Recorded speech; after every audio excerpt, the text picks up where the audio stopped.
saya Rachel Gloria Zeisser Bingkiu, biasa disapa dengan Rachel, dengan NIM 431244080. Jadi pada video kali ini kita bakal membahas dua hal yang nyambung banget nih, sampai bikin orang mikir, emang bedanya apa sih?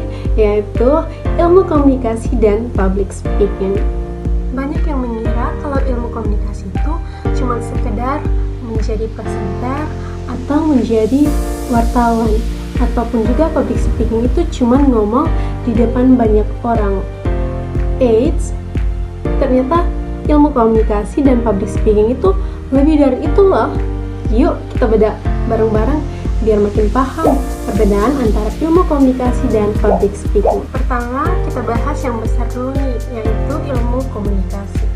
Secara simpelnya, ilmu komunikasi itu adalah ilmu yang mempelajari bagaimana kita manusia menyampaikan pesan, bagaimana pesan itu diproses, dan apa dampaknya.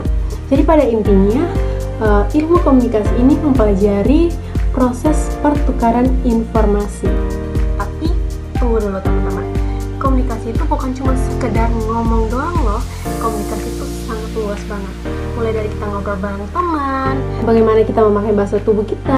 Di ilmu komunikasi kita belajar memahami audiens, memahami situasi, sampai bagaimana menyusun pesan agar bisa diterima dengan baik dan nggak salah paham. Jadi ilmu komunikasi ini ibaratnya payung besar yang menaungi segala bentuk interaksi manusia. Yang kedua ada public speaking. Nah, kalau begitu, apa itu public speaking?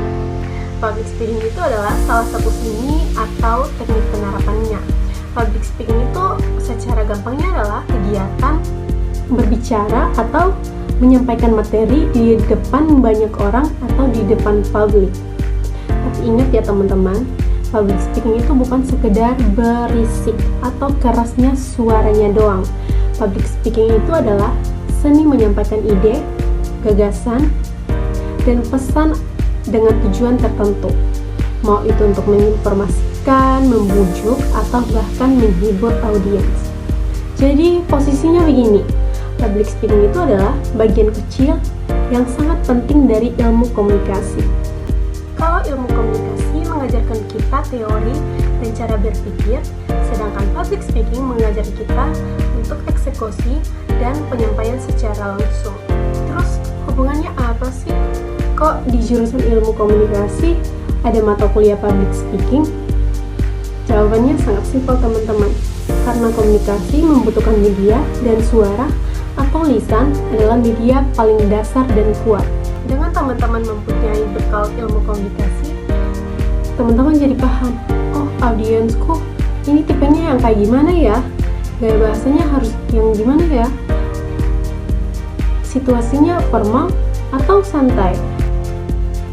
Nah, dari yang saya jelaskan sebelumnya itu, ilmunya kita bisa pakai pas sedang public speaking. Jadi public speaking tanpa dasar ilmu komunikasi itu kadang cuma jadi omong kosong. Sama juga dengan ilmu komunikasi, kalau gak disampaikan lewat public speaking yang baik, ilmunya jadi gak nyampe kepada orang lain, karena mereka jadi tidak mengerti dengan apa yang teman-teman sampaikan. Jadi ilmu komunikasi dan public speaking itu dua-duanya saling melengkapi. Terus kenapa kita harus paham dengan ilmu komunikasi dan public speaking? Jadi teman-teman, di zaman yang sekarang ini, kemampuan komunikasi dan public speaking menjadi kunci sukses di segala bidang. Coba deh teman-teman bayangin, sepintar apapun kamu, sehebat apapun ide kamu, kalau kamu gak bisa ngejelasin dengan baik dan menarik ke orang lain, ya kan percuma. Mereka gak akan mengerti dengan apa yang teman-teman jelaskan, mereka gak akan mengerti dengan apa yang teman-teman sampaikan. Jadi public speaking itu melatih kita buat lebih percaya diri, lebih berani berpendapat, dan bisa mempengaruhi orang lain dengan cara yang positif. Sedangkan ilmu komunikasi ngajarin kita buat jadi orang yang lebih peka, lebih paham etika, dan gak sembarang ngomong. Jadi kesimpulannya, ilmu komunikasi adalah ilmu yang mempelajari bagaimana pesan berpindah dan dimengerti. Sedangkan public speaking adalah alat atau keterampilan untuk menyampaikan pesan di depan umum. Public speaking dan ilmu komunikasi keduanya saling melengkapi, karena keduanya itu seperti dua sisi mata uang, saling berkaitan dan saling butuh. Tujuannya cuma satu, supaya apa yang ada di pikiran kita bisa kita sampaikan dengan baik dan dimengerti oleh orang lain dengan tepat tanpa ada kesalahpahaman. Gimana? Jadi lebih jelas kan sekarang? Makanya jangan takut buat latihan public speaking atau ilmu komunikasi, karena itu semua bagian dari proses belajar kita sebagai mahasiswa komunikasi. Oke, sekian penjelasan dari saya. Saya buat video ini untuk memenuhi ujian tengah semester saya pada mata kuliah public speaking, untuk menjelaskan apa itu ilmu komunikasi dan public speaking.